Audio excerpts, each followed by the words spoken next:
41. Spiritual Stuff. Kalesitis POV. I flew above the moon, and one of my many eyes zoomed on a small rover with the symbol of NASA, ISRO, and ESA painted on it. It must be fresh out of the factory.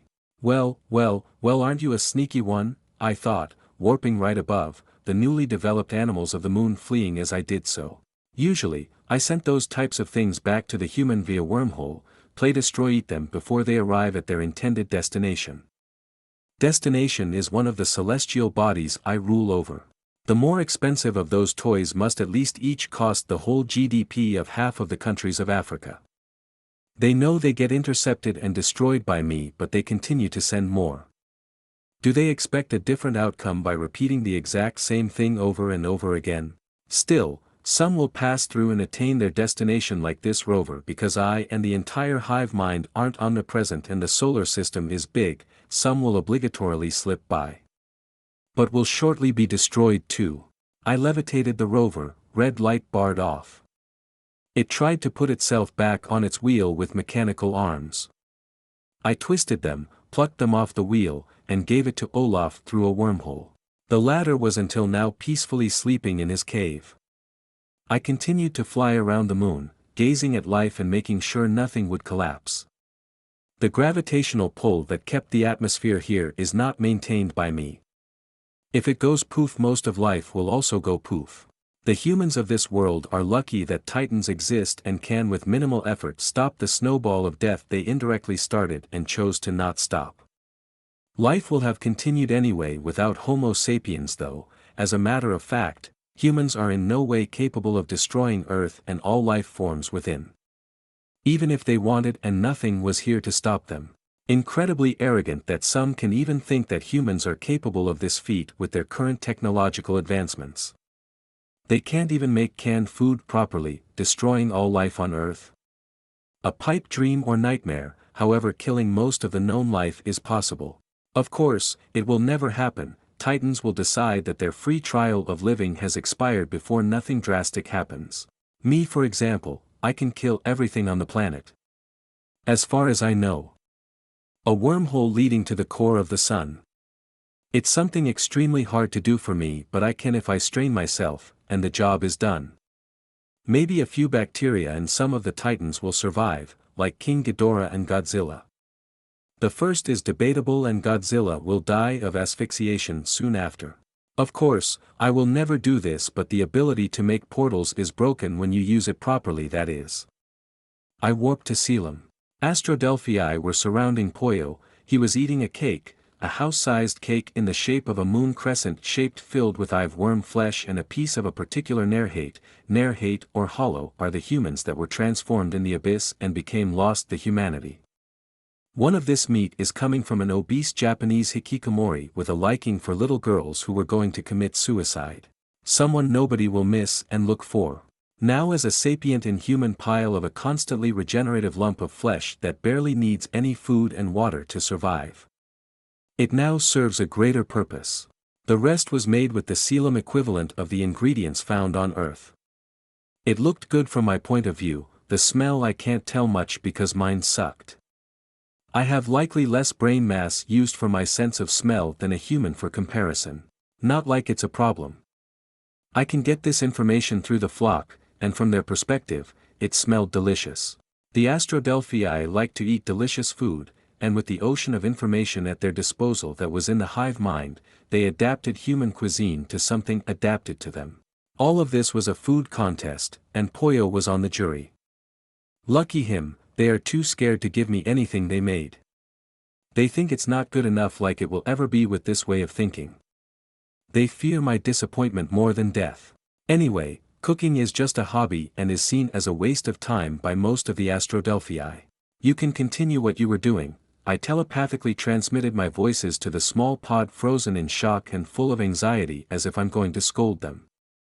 All of this is thanks to my random apparition kilometers above them. They all almost robotically nodded and I clicked in amusement at that.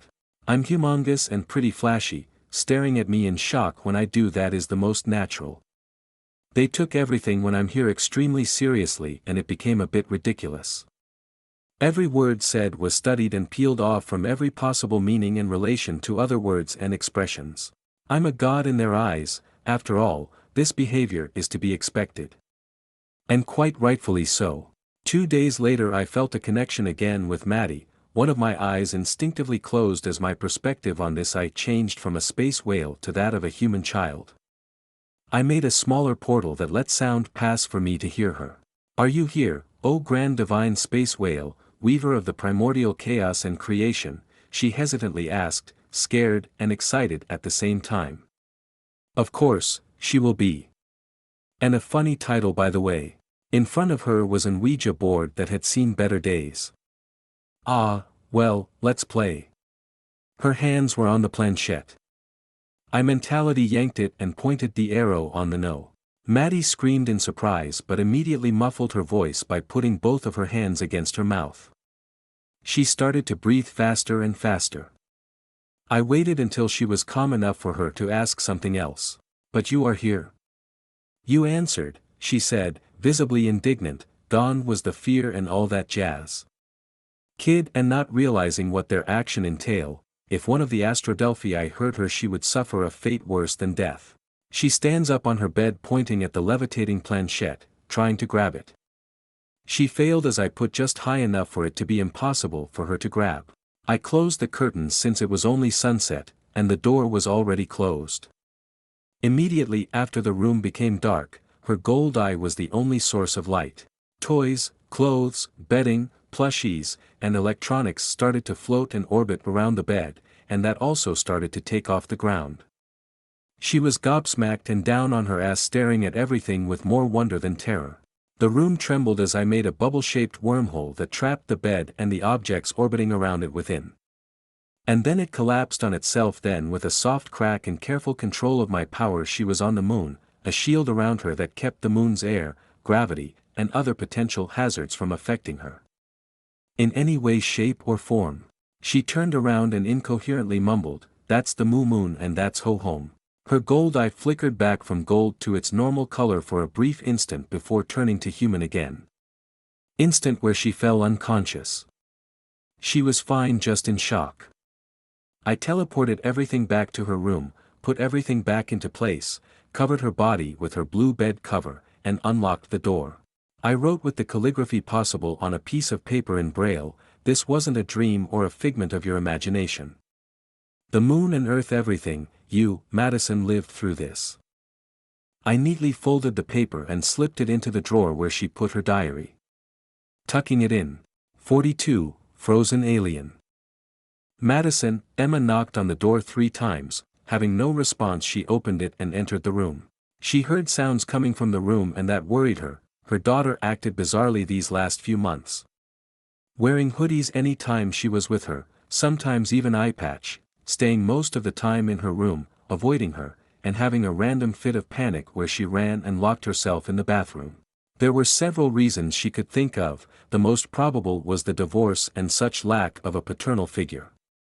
Nothing could really be done here since Broder was all alone in his corner and she didn't want her daughter to be around that man. Maybe she watched too much anime, and has gotten the things called the height grade syndrome. Or maybe in the current state of the world, Madison was always a perceptive and smart individual. She could understand that the tension between countries is in no way good news. After all, more than half of the nuclear-powered weapons vanished. It mortified every country with such weapons to have them be divided in half. Those weapons were their only defense against the potential threat to humanity that was the Titans. At the moment new armament was already in development but in need of improvements such as the oxygen destroyer and/or the use of tungsten beams shot from satellites in outer space. They couldn't keep that secret for long and measures needed to be taken. Yes, Caelicitas was liked by most of those to a point beyond fanatical. Godzilla was also liked, but that didn't stop the governments to see both as a potential threat, the whale in particular. A godly alien being who could make the dinosaur extinction happen all over again but with humans this time. Caelicitas could erase human existence by roaring on the planet too, no need for space rock. It's really easy for him to do such things. And the Astrocetus of the past did just this to an innumerable number of planets. Just like how a gardener will weed any of the plants they didn't want in his garden. Good and bad are subjective concepts. All countries pointed their finger at the whale, being solely responsible for this. He was but saying it's him did fuck all in the scheme of things because that didn't bring their precious weapons of mass destruction back and calmed no one except the fanatic that worshipped the whale as God. Worship that didn't stop spreading, exponentially increased every day. Nothing could stop the collective belief from spreading. Beliefs that were not always peaceful. For example, the people on the Faroe Islands were slaughtered, and nobody was spared from the elderly to newborns. As to why they did this? Simple, they had a tradition of slaughtering hundreds of pilots, whales and dolphins known as the grind. Before the collective existence, it was already hated by literally everyone that had a lick of empathy and concern for wildlife. So yes, when a group of fanatics with money and powerful backing this type of thing would happen. A modern crusade. This wasn't the only case. Everywhere in the world where cetaceans were hunted for X or Y reasons were 99% of the time massacred. They were labeled as monsters and eco-terrorist. Not that it stopped the collective either. They did other things. They actually helped people that weren't deemed heretics. Heretics. The ones deemed as such were the ones that harmed, maimed, and killed cetaceans, so it is very specific. People could see the rising of the ocean and growing plants on the moon even from the naked eye. If even after all that happened this wasn't a sign, nobody knows how it was possible, simply because it shouldn't be with their current way of understanding the world. Science was available, but that is what makes it possible to improve compared to stuck people that believe in a book as the absolute and undeniable truth. There is no perfection. Perfection is death. Data from Earth's only natural palette other than visual were extremely hard to obtain. But you can still get plenty of usable data from this and make hypotheses and theories about how this is possible beyond simply saying that's the whale's divine will that permeated this. The humans weren't the only ones puzzled by this, the king of monsters and Kong were too. To a minor degree, both are smart as they couldn't comprehend how impossible this should be. The world for humans was becoming more and more chaotic. Her daughter undergoing a species change was entirely out of the question. The big maybe that it's also was her becoming a woman even if it was very early. "Good night, Maddie, have pleasant dreams," she murmured, putting the converter on Madison's body and kissing the girl's forehead. Smiling she walked out. It soon disappeared as her work phone rang. "Good night, Dr. Russell, it's Ishiro. I'm deeply sorry to bother you by calling you at this hour, but an expedition team finally pinpointed and discovered the source of the numerous unknown magnetic anomalies in Antarctica." Closing the door of her daughter's room in a hurry, she spoke with barely hidden excitement. Already anticipating what it could be. Any new titans discovered was big news. You don't need to apologize. What is the source? A new titan, the biggest we discovered, even bigger than Titanus Cetus and Titanus Gajira. You must already have the current data on it. They should be sent to every abled personnel about right now, he said, shifting in his chair on the other side of the globe. Looking through a camera he could already see dozens of choppers taking off to specified coordinates. A three-headed dragon, how can it move? How does the body coordinate itself with its head? Is this a case similar to bicephalous animals? She shot question after question, eyes fixed on her tablet, picture, and diagram that showed the general body shape of the titan in question and what current information they had. They knew it was enormous, roughly its anatomy, that it was in a death-like state with its heart stopped, likely frozen, and that it was emitting electricity that caused electromagnetic anomalies in the surrounding hundreds of kilometers. I thought of the same things. Reptiles have a lot of cases of axial bifurcation, but to see this on a titan not with two heads but three. Something thought of impossible to naturally occur. Humanity is really ignorant. We have so much left to learn. Oh. I almost forgot. I deduced that this specimen might be an ancient alpha, a potential rival of the Titanus Gajira species. As to why it's frozen in ice, only diving deeper will tell us. Finishing his coffee he strolled through his office. In ice, frozen, does this mean that if it were to melt with the current increasing temperature, the titan will supposedly wake up, right?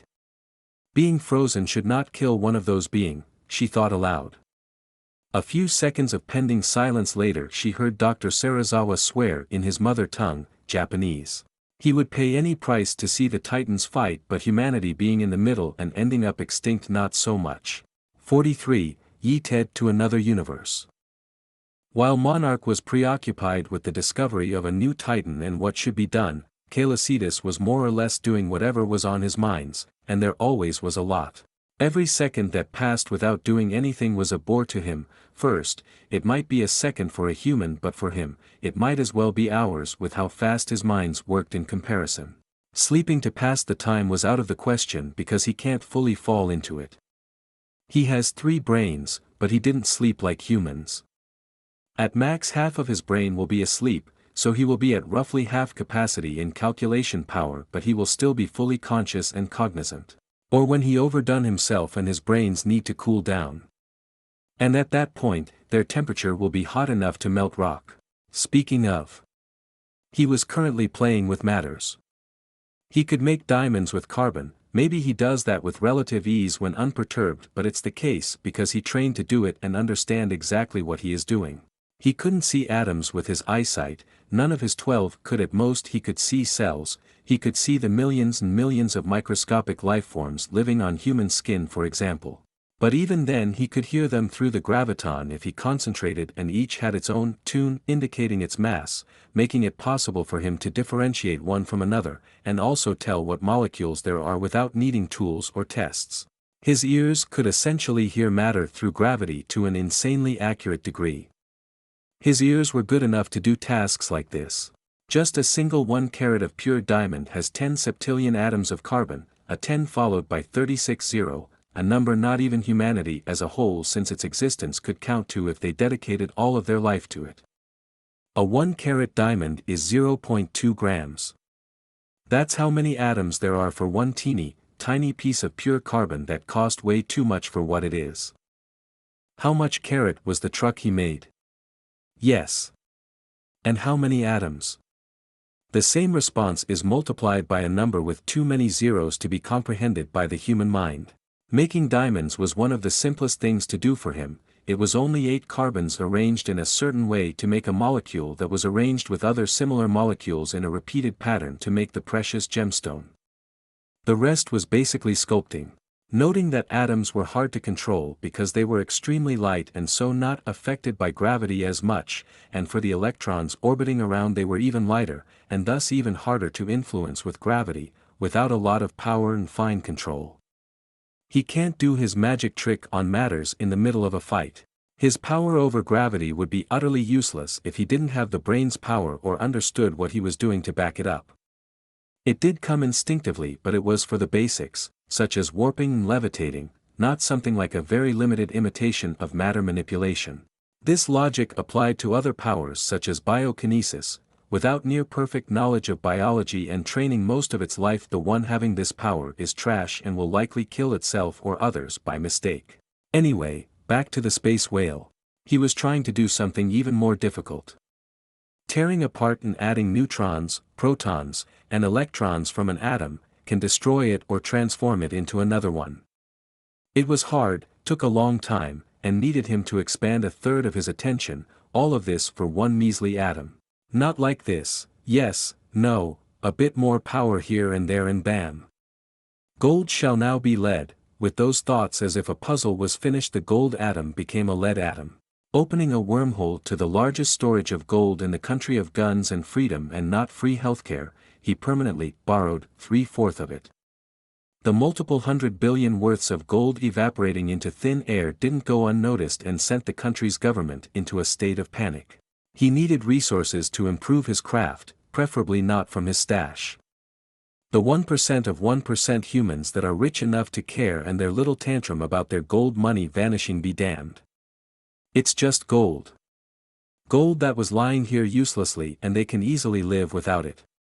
The potential consequences he had already predicted were none of his interest either. Maybe also change the petrol and other of this kind into diamonds and helium. Yeah, that's a good idea, he thought, patting himself on the back with his left flippers through a portal. Portals/wormholes were extremely versatile and one of the best tools to troll in his opinion. On a warm sunny morning in the south of Salem, in a dense forest growing above a swallow sea, a biome blends between an Earth's mangrove forest and a redwood forest. Trees with sequoia-like trunks easily going higher than 15 stories tall were everywhere, their twisting roots going 5 times deeper in the soft soil and spreading just as far in a circle around them to give them a powerful anchor against the powerful current of the weekly high tide that could nearly touch their whipping willow-like flamboyant crowns full of bioluminescent leaves. Human-sized crustaceans like animals of all shapes, some flying with their iridescent membranous wings or jumping from tree to tree, the flying one often diving in the shallow water and hastily flying back up with bird-like fish in their mandible and chelicerae.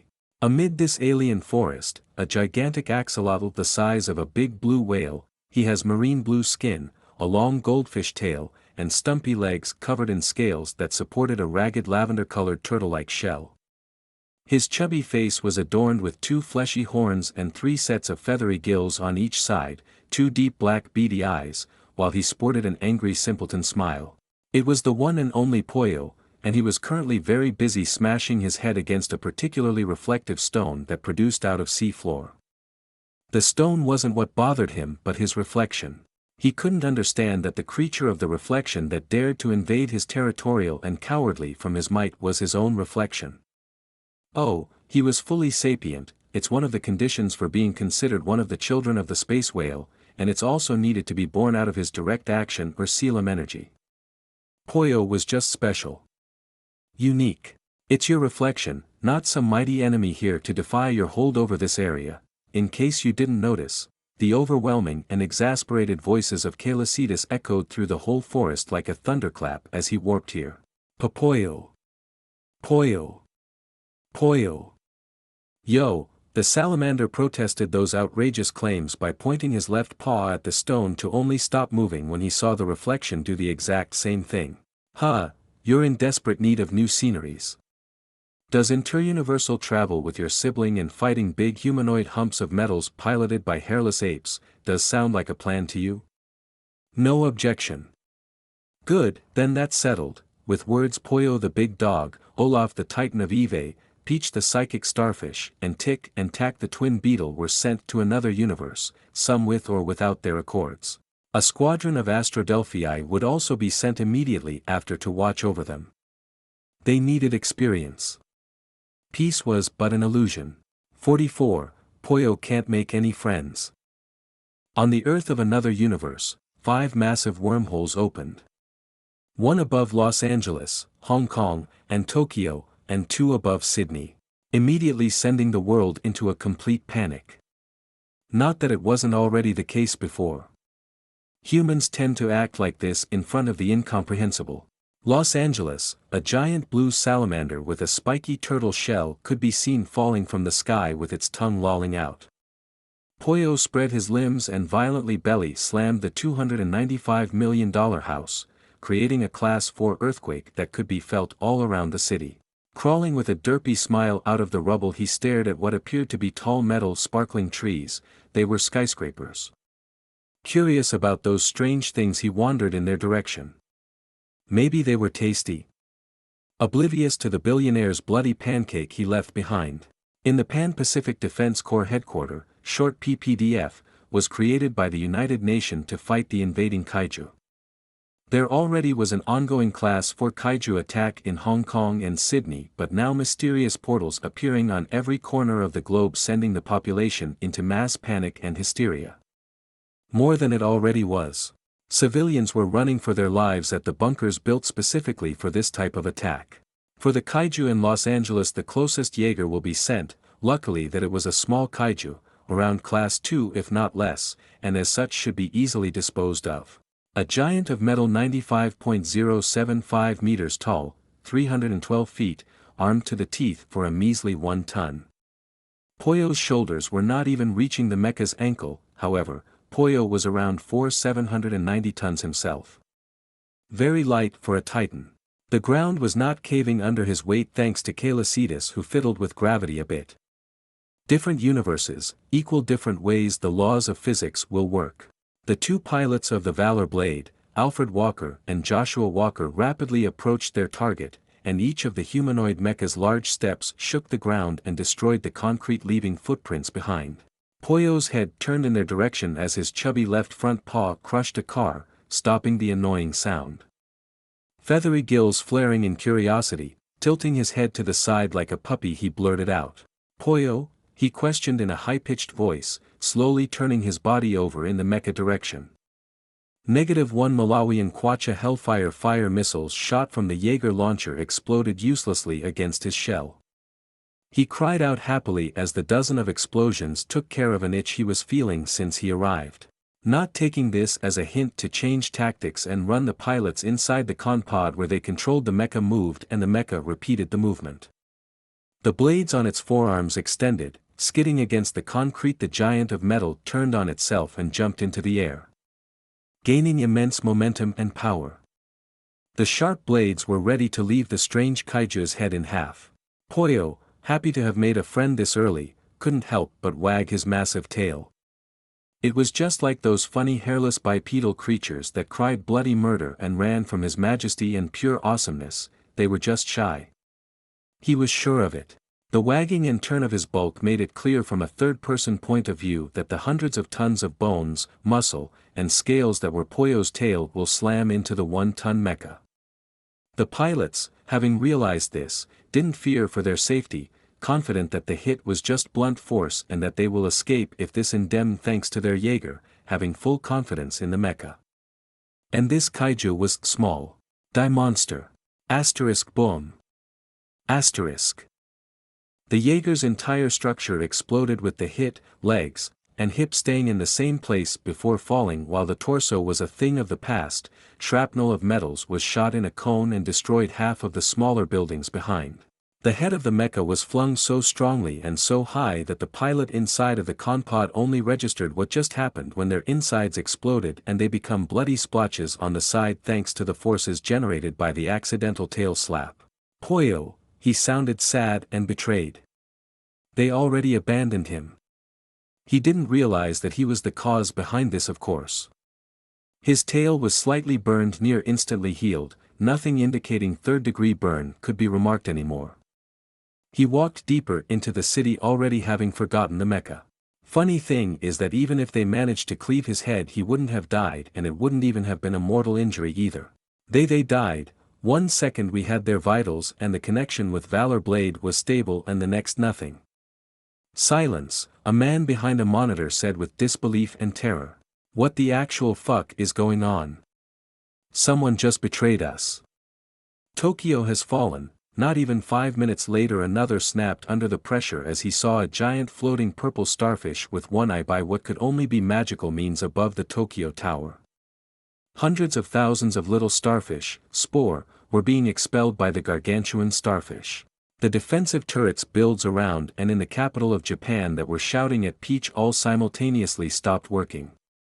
While below, thousands of people with starfish gripping their faces. Peach didn't kill any of them, just mind control and mind draining. Knowledge of their lives transferred into Peach's mind, and they could understand why their father found them interesting, for inferior lifeforms. Particularly the strange position they make and invent while mating. Their father, before forcefully putting them here, informed them to avoid uselessly killing, no precision on what should be avoided killing, but knowing it's him it can mean everything or literally nothing and even something unrelated.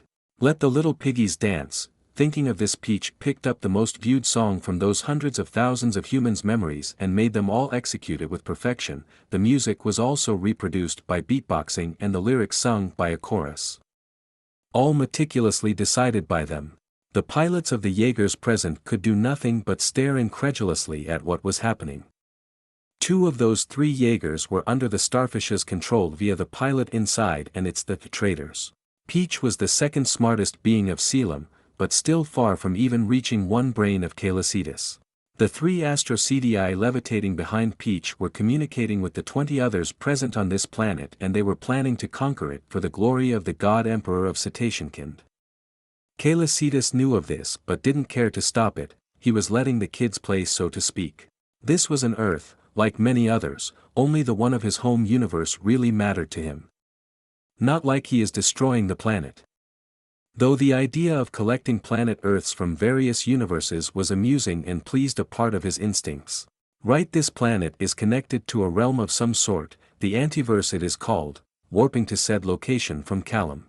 His many golden eyes studied the barren wasteland, storm clouds, red-yellow sky, and towers of many colors were the precursors, spindly bipedal creatures reminiscent of aquatic insects, transparent shells revealing their internals, and they were 3 or 4 times the size of a human. Nightmare fuel for humans, but nothing exceptional for the space whale. One of his eyes looked at a membranous sac bathing in a thick liquid, inside was the developing embryo of a kaiju. Nothing was particularly eye-catching to him but the planet in itself. It could bend space and time to create portals to other universes, but only the one close by. That's quite a unique ability for a dying planet. Did one of the Astrodelphii just died? Did one of my precious Astrodelphii just die? Who in the ever-living the fuck of this corner of the omniverse had the balls to do that? 45. Poking at an hornet nest. Caelicitas POV. One of them died. It felt like someone tore a strand of hair but from my mind's, but beyond that, something killed one of mine. I could feel the entire hive mind was set ablaze in a roiling vague of burning hot rage. I could also feel Maddie break down into sob and pass out. One Astrodelphis that I knew since birth, as she is but a calf that was restricted by me and every memory of every Astrodelphii since their first thought in the world when their brain was developed enough in the womb. Hard to not get attached to one of those silly space belugas. I'm not emotionless, they are even more pronounced than when I was human. They are just not centered on the same things. Her name was Petunia, a naive, adventurous, and hyperactive calf that wanted to be one of the fighters and fight for me. She was 4 years old, born as an orca in the Pacific Ocean before getting captured by humans who isolated her from her pod and sold to a marine park that is now destroyed and burned to the ground by the cult that worships me. Everyone felt her last moment, her eyes widening in terror as 2 blades attached to a clawed reptilian hand stabbed through her upper left eye and then perforated her brain, killing her near instantly.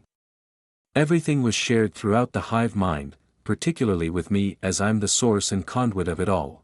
Something that will forever be inscribed in my memories. I felt her die, her praying to save her and everything at that moment from her point of view. Her last memory was of her playing with sets of sparkling stones she made with the help of her adoptive parents, reproducing constellations with the sunlight they reflected. She was located on planet AB 14526L, a swampy planet half the size of Earth with no sapient life or sign of ancient civilization, and she was right next to the settlement. It wasn't so empty of sapient life. This planet was located in the outer rim of the backward galaxy, human naming sense. It's because it seems to spin backward compared to the Milky Way. A galaxy we didn't explore and are present in for less than 3 weeks. It was a scouting team that was on this swampy planet. I should have been stricter. Regret won't, however. For my part, it was cold fury and I kept it on my side. Even then I felt my emotions leak out in the hive mind. My body's natural bioluminescence increased tenfold, blinding in golden light the alien city.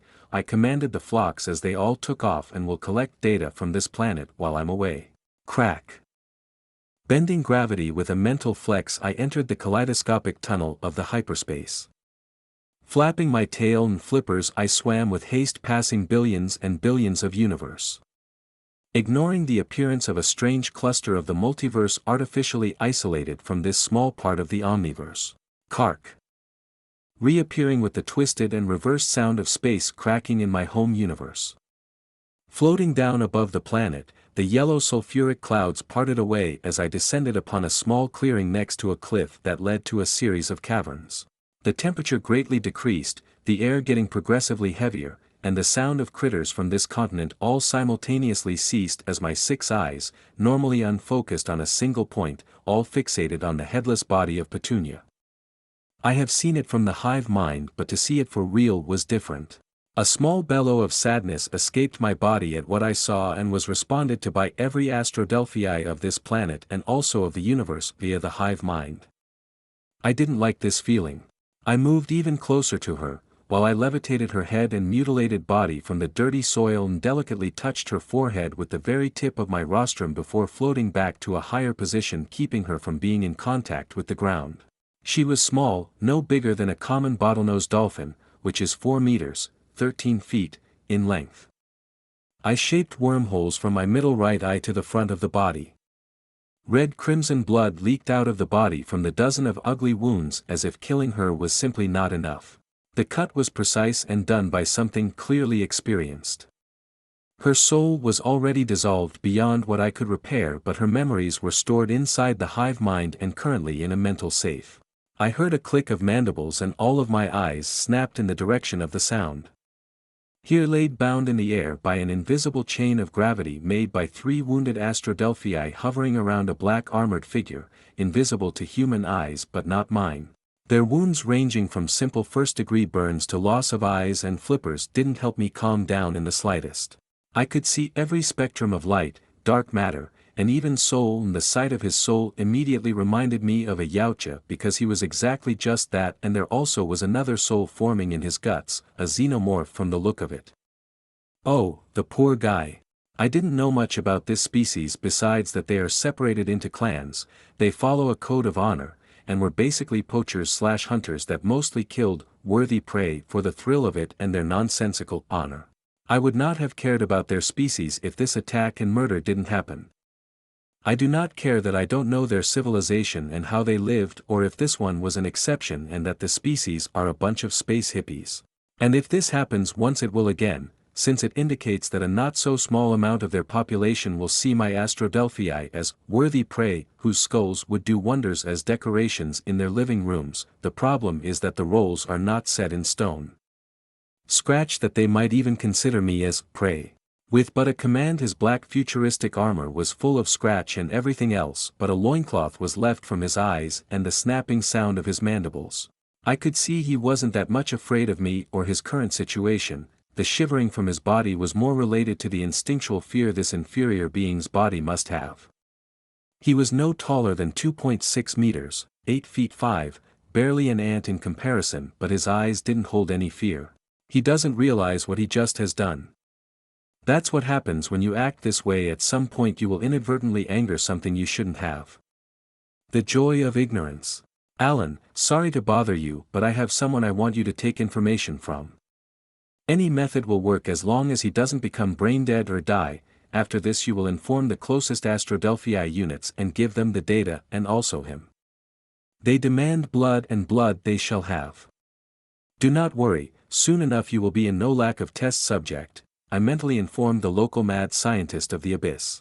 I can't make the links between his mind and mine, or does his range goes to other galaxy. The only reason we could communicate was me forming wormholes to his location. It's also how I can make that the hive mind goes even beyond this universe, and that range isn't a problem. Still, there is a delay as it could still be improved upon. 46, Stabby Stab the Whale is. On Selam, in the deepest part of the abyss, was a farm. A farm could be seen that radiated joy and happiness. A robotic centaur could be seen waiting in front of a steel gate that hued green light. Alan, just having received the call from the space whale, was patiently waiting and perked up as the telltale sound of space folding entered his artificial eardrum. From the portal, he saw a tall muscular humanoid covered in battle scars. The portal closed and Alan caught the Yautja mid-fall with 2 of his holographic arms and held the alien in the air via a force field generated by the latter. This would have ended very badly for Alan if the Yautja wasn't only wearing a loincloth and still had his equipment. Though he would have been shredded apart by the 2 heavily armored Reaper Queens behind the portal right after, while Alan would simply transfer his consciousness to another body. The joy of being an inorganic life form. Welcome to Selam, Leader Tain Kuyil, he telepathically said to the Yautja, whose head snapped in his direction and roared in anger at the invasion of his mind. Alan didn't go in deep as he learned his lesson, but a 785 Earth-year-old Yautja mind was incomparably weaker than Kalasidas, and he could break Tain Kuyil's mind if he wanted to, but everything inside will be lost and not what he wanted. Get out of my head, the Yautja mentally projected, outraged by what the strange thing did, and if he could move he would have broken it beyond recognition. I must inform you that you do not have any right in this place, Leader Tain Kuyil. You murdered one of His Majesty's subjects. From what His Majesty sent me and what I can glimpse, your entire species hold an extremely strict code of honor, and breaking it means a fate worse than death. To calm you down I will give you information about who you killed, he said, and turned around to the Yautja floating behind him. They passed a garden with the most beautiful flower beds they discovered, most found by Astrodelphii who often visited this place, mostly to eat, but a pleasant area was only a bonus. It was flat and the time-space anomalies of this area were stabilized by Caelicitas to avoid any potential accident. All in all, this place was the size of a human city. A pending silence filled the mental conversation as the Yautja was given data on the calf he killed, and Alan was pleasantly surprised as the facade of pride and courage crumbled like a card castle and was replaced with self-laughing, dread, and terror. He broke the code and was a bit shocked. Quit the spectacular change of mood, leader Tain Cuyel, or now bad blood Tain Cuyel. Fear not, this was not the worst part. Beyond you dooming yourself, you likely started the process of the extinction of a spacefaring species if it escalates even more.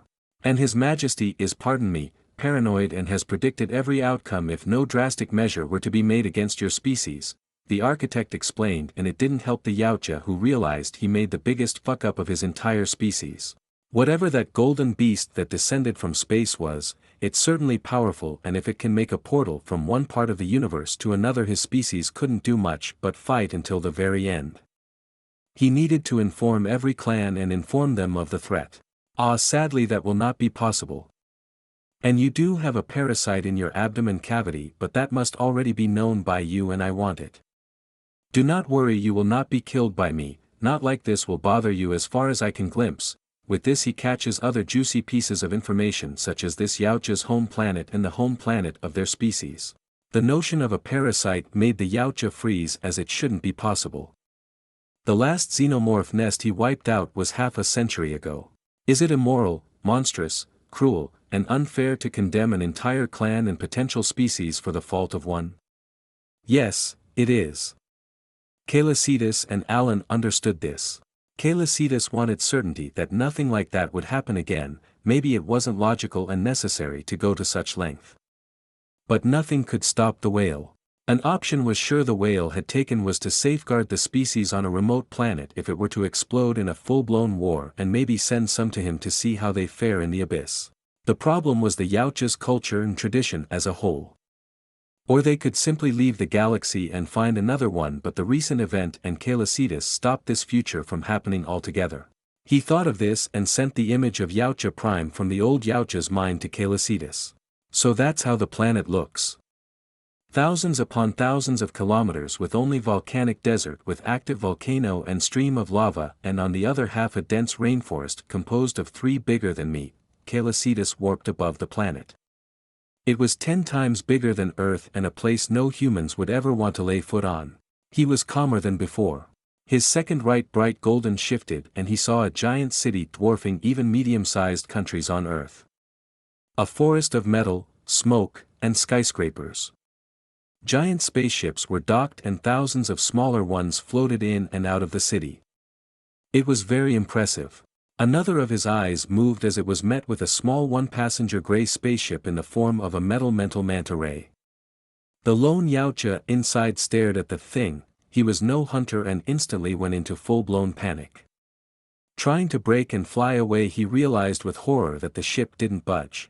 Then the door was forcefully opened and he wanked out. His mind stopped working as he was turned around like a doll, studied, then gently placed back inside his vehicle. He felt a tap on his shoulder and woke up from his trance. What? He clicked, trying to understand what just happened and miserably filling. Then he saw the giant golden eyes bigger than his vehicle and started to hyperventilate. The alien just experienced being kidnapped by an alien and then placed back to where he was as if nothing happened. No, this one isn't from their clans, the whale titan thought, and memorized the skinny Yautja in the one to not kill. He searched for a symbol put on their body at birth. He didn't know what it meant before, but now he does, and that helped in who to kill and who not to. Inside the city, alarm were sent off one after another as an unidentified flying object in the form of an aquatic life form of titanic proportions suddenly appeared above the capital city of Yautjakind. Blooded Yautjas armed themselves and entered spaceships, preparing themselves to fight the space whale. All of Calicidas' eyes widened in terror as he felt something incredibly sharp perforated his abdomen and another right into his skull. One was aimed at his heart and another at one of his brains. Reacting immediately, he managed to bend gravity around the one aiming at his heart, making it miss, and continue to dig through his flesh until it exploded out of his back in a gory rain of neon blue blood. He would have immediately howled in agony if not for the spiky hooked matte black tail that speared him through his head, stabbing through his ventral pleat one of his brains, and then out of his cranium, right next to his blowholes. His eyes started to spasm and a low grunt of confusion escaped his body. Both of those that stabbed him was tails, extremely long tails belonging to a three-headed dragon that rushed at him. All three were eyeless, adorned with two golden horns that twisted behind, and their skull twisted extended even more at the back of their head. Their wide-open lipless maws filled with a second mouth inside were drooling. They were asleep for a very long time, their master and father's recent roar having awakened them. They didn't have any names, but in the past, they were known as the xenomorph progenitor or the sudden death by the Astrocetus. For the simple reason that they were designed to be invisible to an Astrocetus's senses, and that came with a price.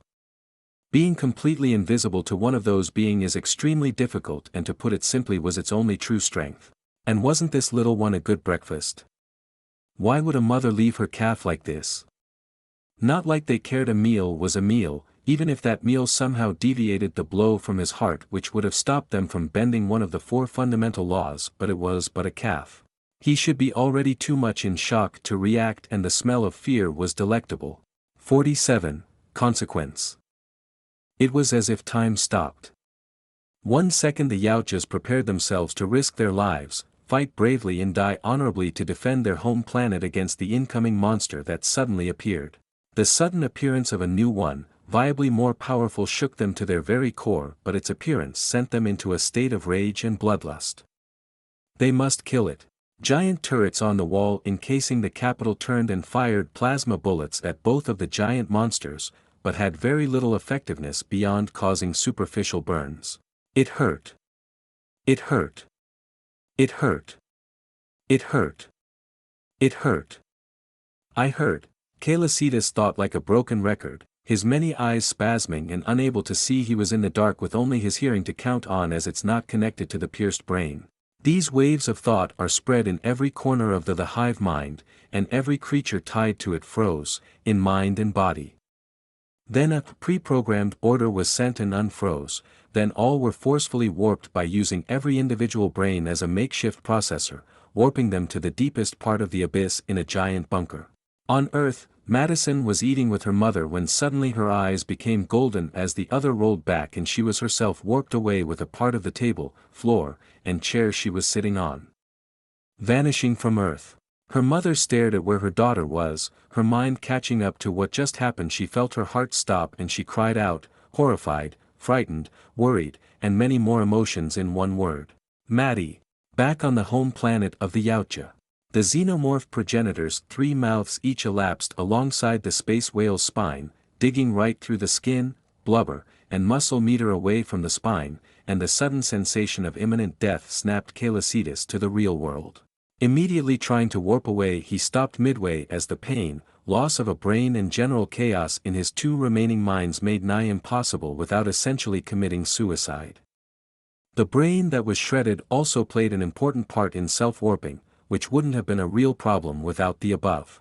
Bellow, the planet shook, and lava flowed out in abandon between cracks that divided the Earth-defying gravity. Mountain-sized piece of stone escaped the crust, spaceships on the ground and the air lost all control and floated one by one, and numerous Yautja started to float. Skyscrapers were torn off their foundation and entire city blocks crumbled and flew. Inside the capital, the hundreds of millions of non-combatants Yautja of all ages and sex felt the apocalypse dawning upon them and hysteria was setting in. Gravity inverted for the biggest tower where the Elder Council took place in the center of the city. The tower then was shot at the xenomorph Ghidorah, a shock wave in its wake as its speed broke the sound barrier not once, not twice, but thrice. The structure didn't survive such force and crumbled on itself with only the tips and half of the metal skeleton surviving. The 3-headed alien dragon immediately sensed the incoming projectiles and took the risk of letting go of its prey. The brunt force of a projectile this size was capable of seriously injuring them. It wasn't only the tower that was sent at them by Calicitus. The barbs and spikes of their two tails scraped flesh on their way out. Unlocking their jaws with a chunk of whale meat, they flew away, dodging by an air breath the equivalent of half of the capital. Calicitus howled in agony and stopped all projectiles from touching him by nullifying their weight and making them float around him, forming a field of debris. That was soon enriched by other debris, alive or not, directly from the ground. At this point, more than 3% of the planet's total mass was in the sky. Multiple times the total mass of the moon. All of it spinning faster faster with him at the epicenter.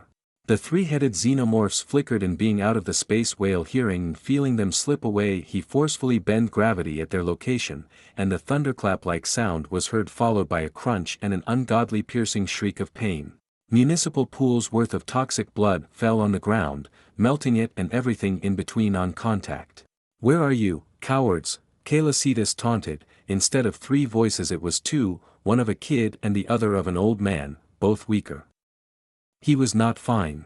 He fucked up, was grievously injured, lost a brain, and an untold amount of neon blue blood escaped the 5 giant wounds, of 2 showing his internals.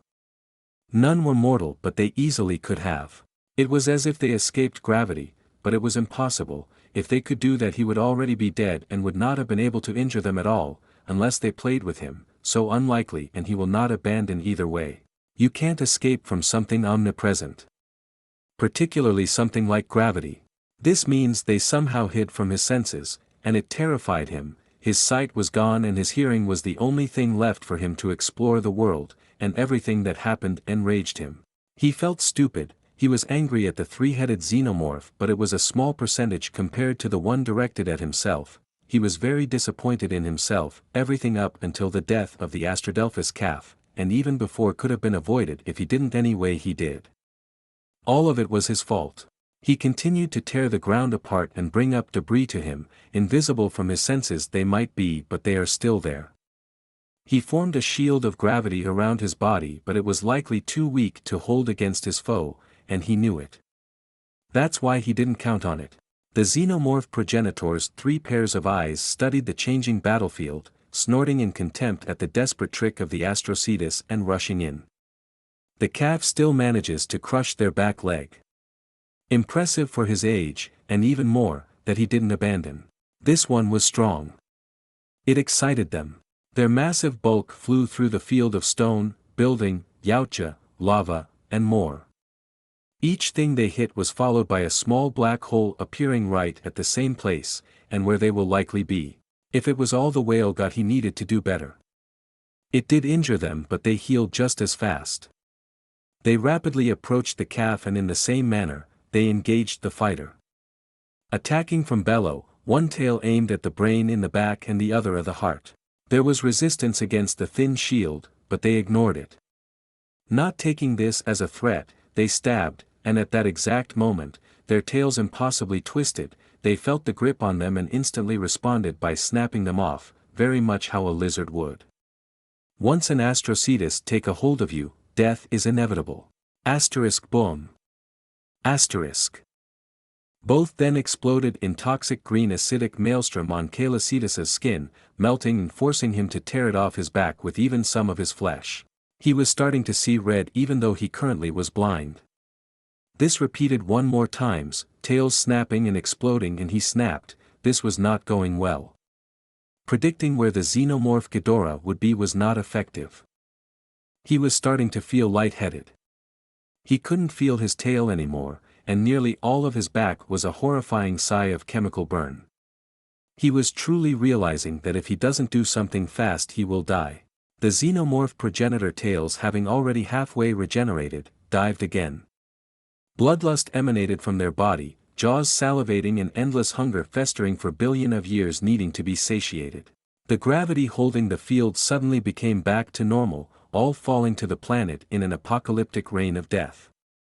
A mountain-sized rock fell where the Ghidorah were. This forced them to fly backward, wasting time.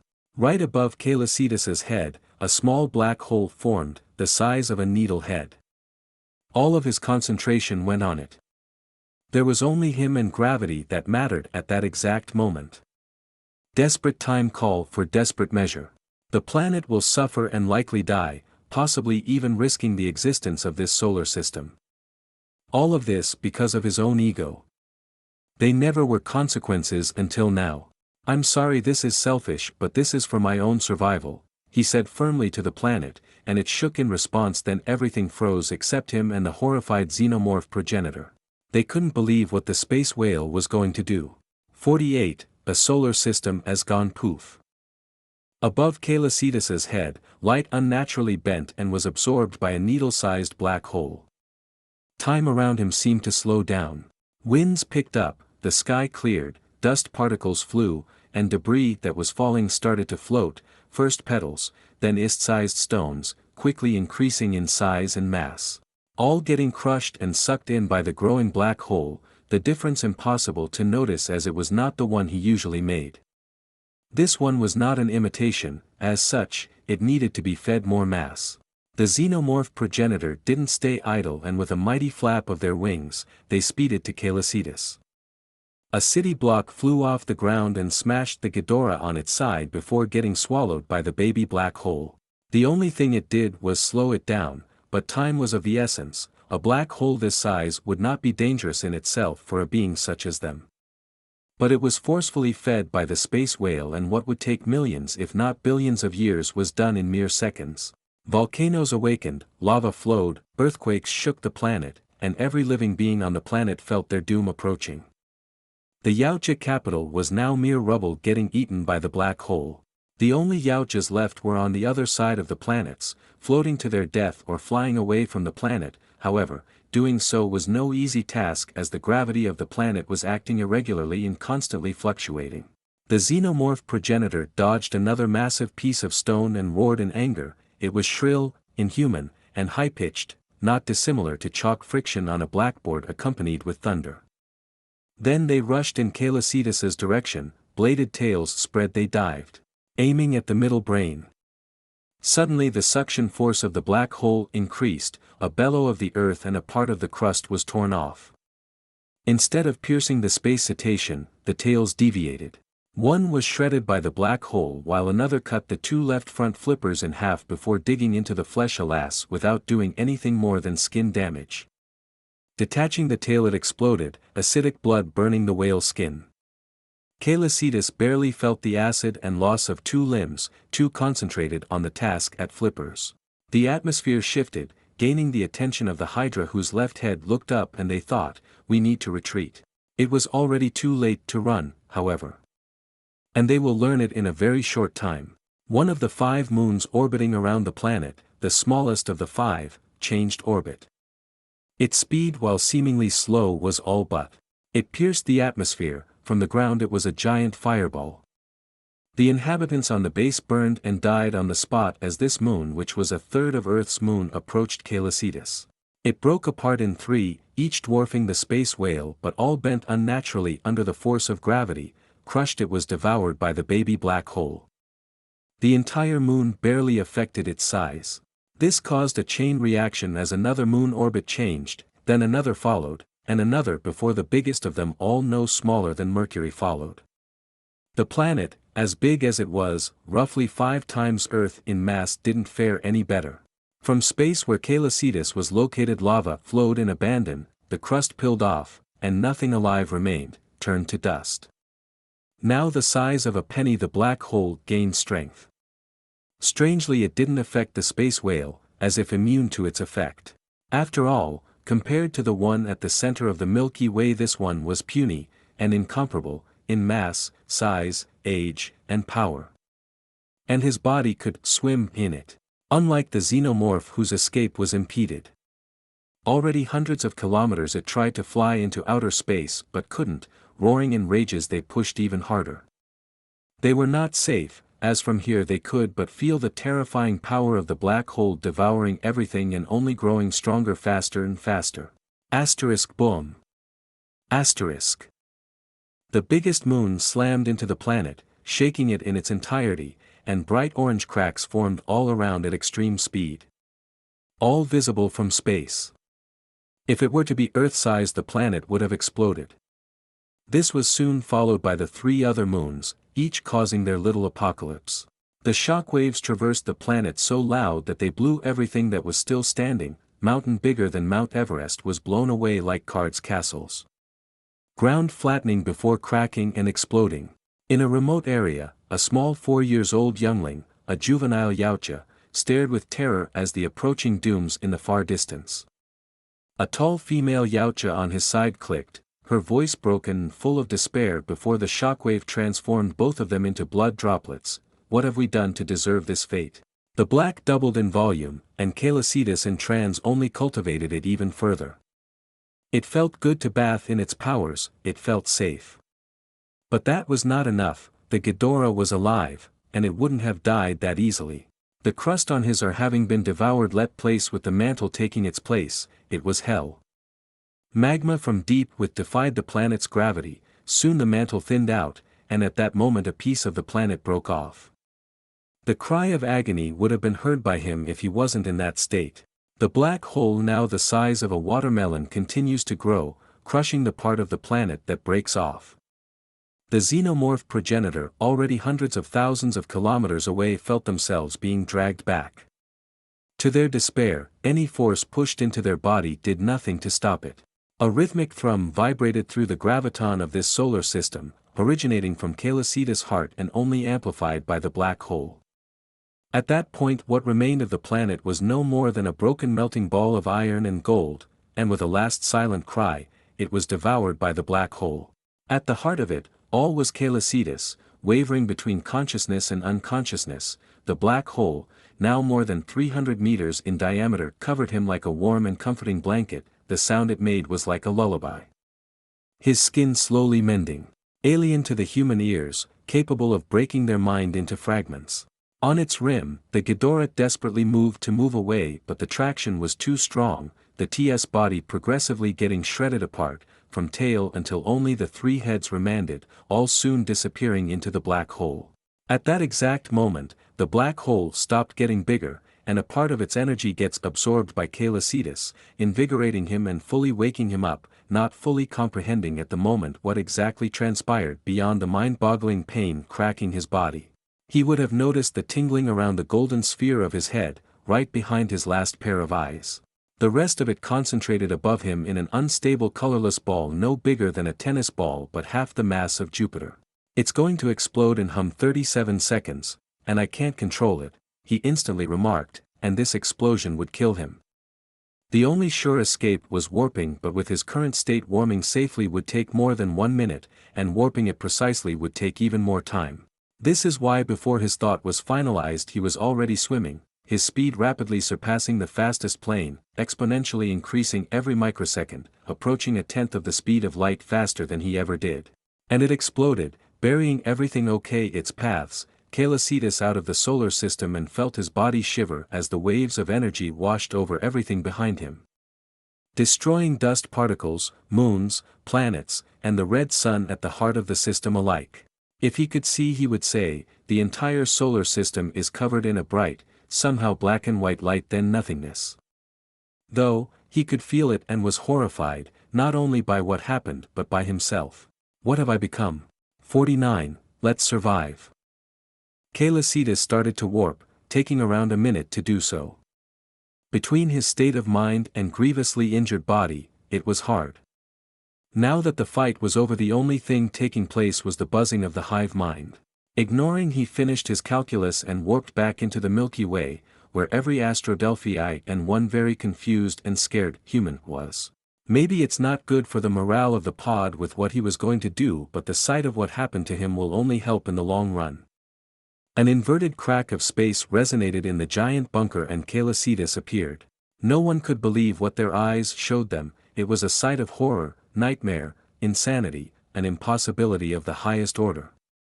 Neon blue blood trickled down on the grass down below. Each droplet instantly froze patches of it. No sound could be heard besides the blood raining down. What happened to him? Madison said, voice quiet, barely a whisper. Her earlier worry and fear for what just happened were replaced with strange mutual feelings of great sadness, despair, and a burning fury. This is what happens when you act as I did, this is what happens when you only think to satisfy your amusement and satisfaction for your ego, this is what happens when you act on your emotions, this is what happens when you are short-sighted, reckless, and weak. Thinking it was all a game and I was above. I fucked up, badly. I should have done better, be better, smarter, wiser, stronger, but I wasn't and only paid a small part of the price for it. There is no excuse, no pity is deserved for my current state, I don't have the right to regret any of my actions. I don't even feel a shred of guilt for what I did. And the worst, is that I didn't change. I'm the same selfish, nihilistic, asshole of an astrocetus that will keep on acting the same as before. And what a shame I'm to my species for the last of its members. I'm only telling you all, my children, if you want, for me to feel better about myself. Images, feeling, pains, and sounds were transmitted throughout the hive mind. Every being was silent, trying to comprehend what happened, trying to understand their God. Caelicidas was honest about all of it, his was unlike before, it was not three speaking in sync but two. It was majestic, godly, and alien but didn't carry the same tone as before. Mr. Sparkling Whale, everyone makes mistakes, even God. And everyone can grow from them, Madison, the first to snap back to reality said. As smart as she is, she couldn't realize the real magnitude of those actions but that wouldn't have changed her words if she did. That cute but I'm no god, and I don't, arg. And fuck that also warped her here. She really is getting integrated into the hive, the space whale thought, his many golden eyes stopped uncontrollably spasming. His head brain amidst fixing itself already, tons and tons of nervous tissue knitted themselves back together at unreal speed. The small white crystal on his rostrum and ventral pleats reduced in size, their energy drained by the whale and directed to his damaged brain and other major injuries. He possessed great regenerative capability, in particular for nervous tissue. It was not rare when he exerted himself too much for neurons or entire parts of his three brains to fry. Also, it made his three brains all the better, nervous tissue in a never-ending cycle of growth. After those words Madison started to feel strange, she looked at her hands, and could only but wide-eyed at the scene unfolding before her. Her skin glows and emits light particles, some parts of it also become transparent and she would see her muscles and veins full of blue blood flowing in them. At the same time, Caelicidas felt the hitch on the pair of golden orbs behind his third pair of eyes, this time fully conscious and having deduced what was happening. The hitch grew stronger and stronger until the two orbs exploded and a new pair of eyes could be seen. Contrary to the other 6 eyes, this too were not directly connected to the head brain but to the one fused with his ribcage. He could see an infinite amount of streams, some in negative blue, red, white, and many more flowing through the air in what seemed to be another dimension. They connect everything together, the whale remarked in awe and wonder. Sometimes one of the streams will make waves as if something was swimming inside. My body feels lighter, no, I'm lighter.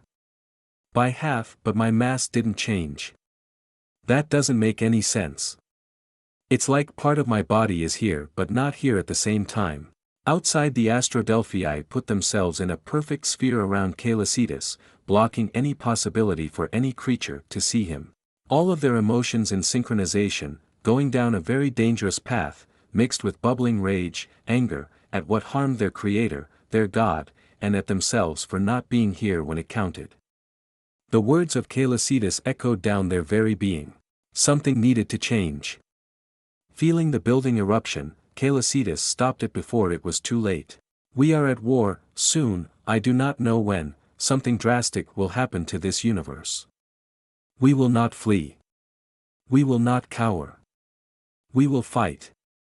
It was such a being who harmed me and nearly killed me if I didn't choose to selfishly erase an entire solar system with every living creature inside of it for my survival. Drive your emotion to something, a goal, a dream, a person you hold dear for many, will die. Luckily we are not alone and one of them, as you know, is our ally and a member of this family. We will change our strategy. We will act and not react, unlike what I have been doing until now. Every calf Astrodelphii and Madison will be kept on the astral bodies deemed safe, no more meaningless death under me. The Ghidorah are spread across the universe and likely beyond. Extensive and extreme measures will be taken. Mistakes were made, but with each mistake, we will only grow, stronger, and better. We will use any means necessary for your survival, my survival, and our survival against total extinction. We are one, you are me, and I'm every one of you and beyond. Let's survive the incoming war, shall we? 50. Madison's goodbye. Madison was experiencing many things, primarily fear, confusion and excitement. In front of her, there were thousands of Astrodelphii, the creature speaking all around Earth, the direct and indirect cause of many events both good and disastrous. Calicitas finished his speech. Silence permitted the area, only polluted by the sound of his blood falling. Then the girl felt her mind expand.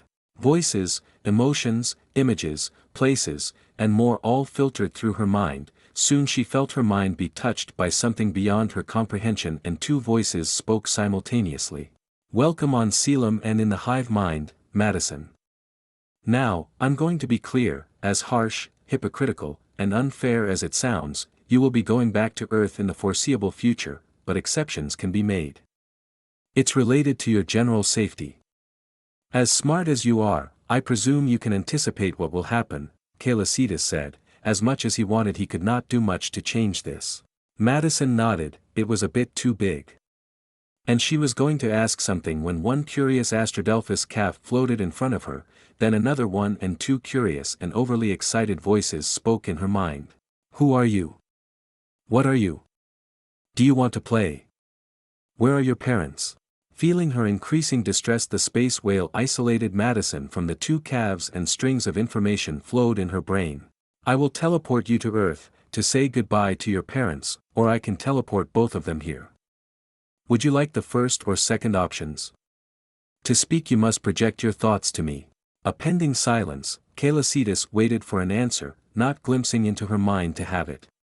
It was her choice, after all. Though he supposes she will choose the second. I want to say goodbye to them.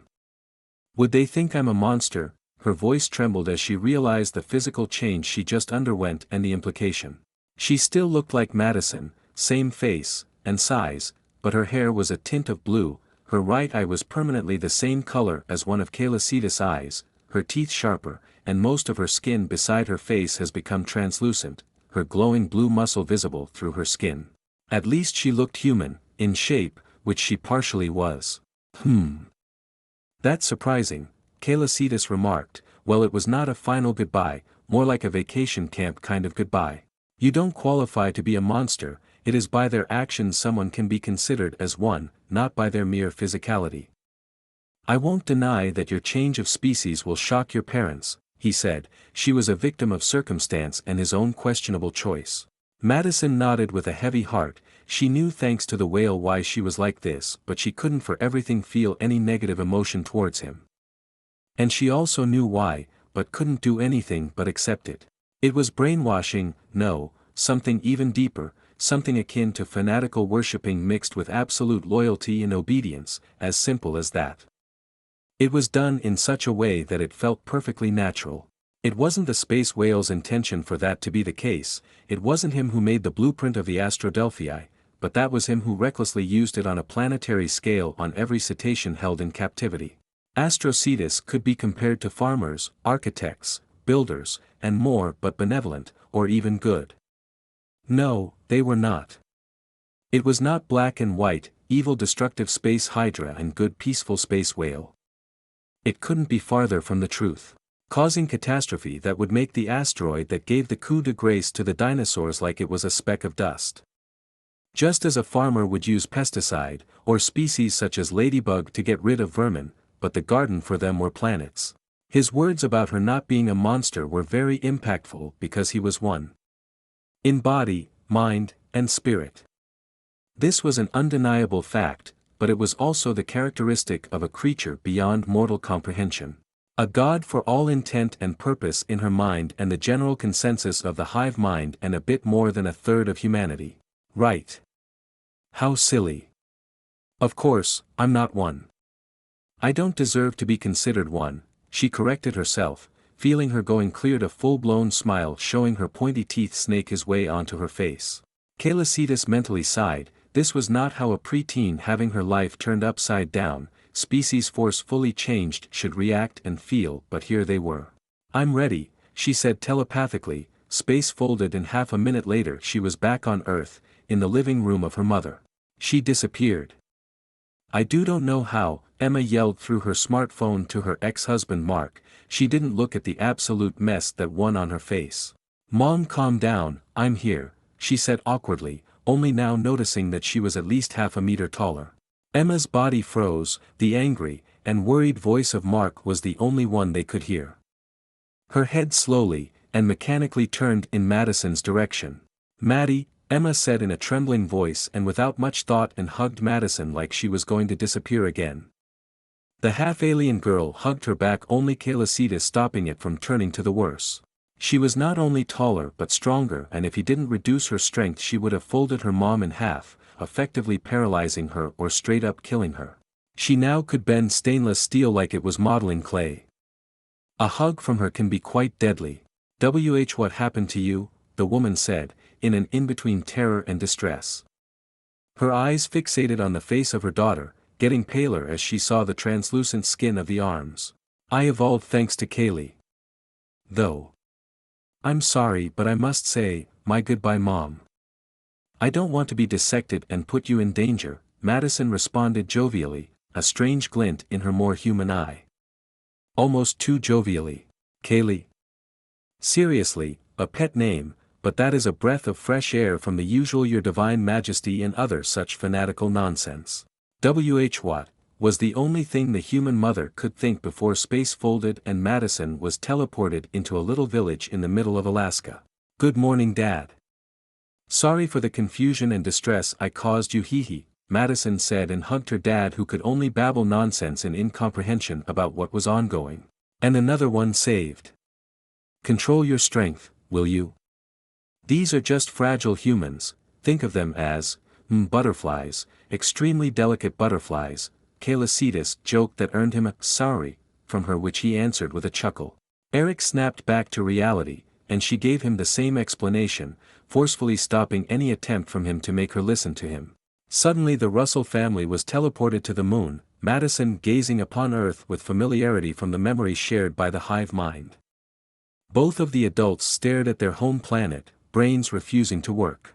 Madison's entire body language changed, body straightening in weird angles, and she said in a horrifying voice as if she was possessed. Instantly the air got colder and heavier, becoming almost unbreathable. The humans' hair stood on end, their heartbeats dramatically increased, and their bodies froze with primal terror. Do not worry, human Emma Russell and human Eric Russell. Your daughter, or should I say to be more astute, our, will not be harmed in any way, shape, or form. She is my responsibility, unless, of course, I were to die. In this case, this will be the last of your worries before this universe gets devoured, she said, or more like he, as it was Calicitas who spoke through her. And both were teleported back to their house with no explanation whatsoever.